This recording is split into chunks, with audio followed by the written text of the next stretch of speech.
A genius who transcended time, space, and boundaries. Would you like to meet one? One of the greatest geniuses in human history.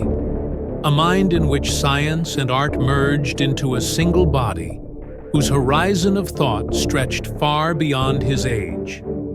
He was a man who knocked on the doors of Ottoman sultans to build monuments in Istanbul, and who was so unapologetic that he claimed he had offended both God and humanity by not working hard enough throughout his life. Yes, he was Leonardo da Vinci, the birth of a genius.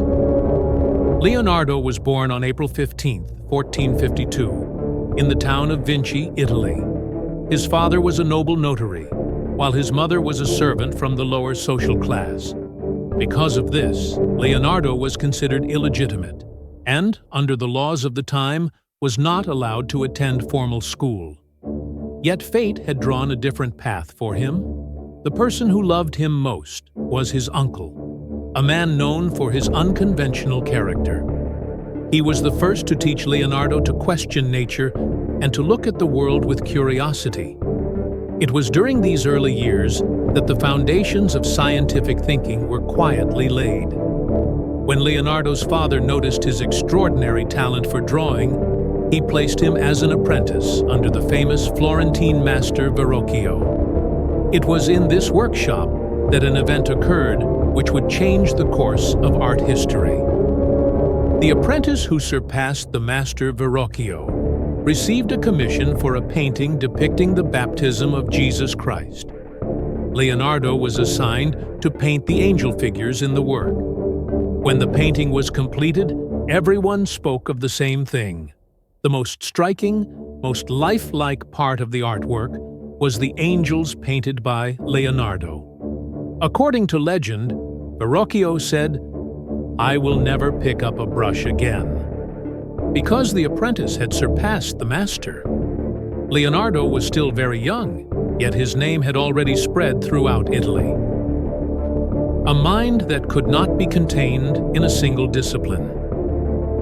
Leonardo da Vinci was not merely a painter. He was also a philosopher, astronomer, architect, engineer, inventor, mathematician, anatomist, musician, sculptor, botanist, geologist, cartographer, and writer. He could use both his right and left hands with equal mastery. He could draw with one hand while writing with the other. Moreover, he wrote his notes from right to left, in mirror script, readable only with the help of a mirror. Even this alone is enough to reveal how extraordinarily his mind functioned.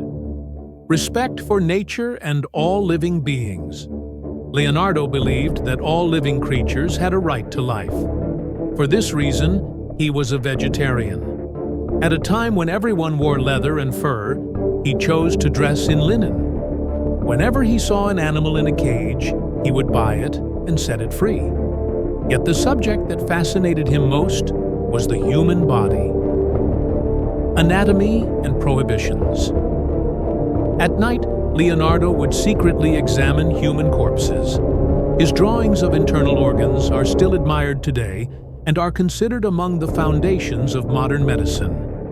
When the church forbade these studies, he continued his research through animal anatomy. For Leonardo, knowledge was sacred.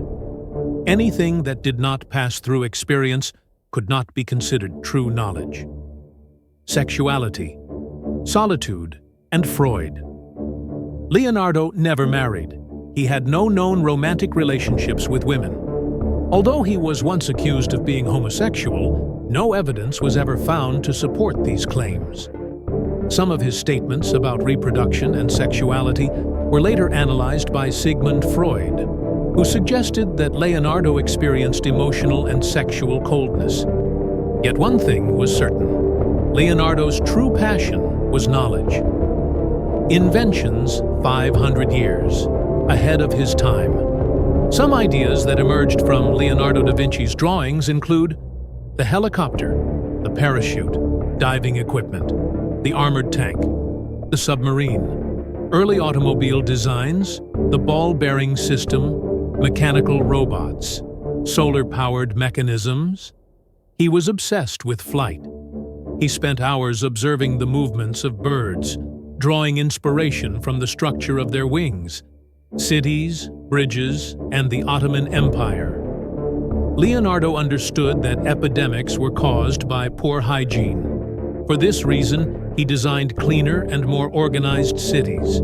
He even designed a 346-meter-long bridge for Istanbul, spanning the Golden Horn. The project was presented to Sultan Bayezid II, but it was rejected. Had it been built, it would have been the longest bridge of its time. Leonardo the painter. Leonardo did not like to define himself as a painter. Throughout his life, he completed only 12 to 18 paintings. One of them is Salvator Mundi, the most expensive painting ever sold. Another is the eternally mysterious Mona Lisa. And, of course, The Last Supper. This work is not merely a painting.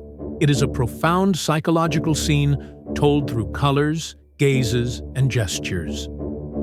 The end of a genius. Leonardo da Vinci died on May 2, 1519, at the age of 67, in his home in France. It is said that he died in the arms of the King of France. Although this is historically unlikely, he was, without question, one of the most respected figures in Europe at the time of his death. He left most of his inheritance to his assistant and to those in need. His final words were said to be, "I have offended God and mankind, because my work did not reach the quality it should have." And the truth is, the world has seen many geniuses, but none have ever been quite like Leonardo. He was a man without time, a mind without limits, and a genius too vast for any single era.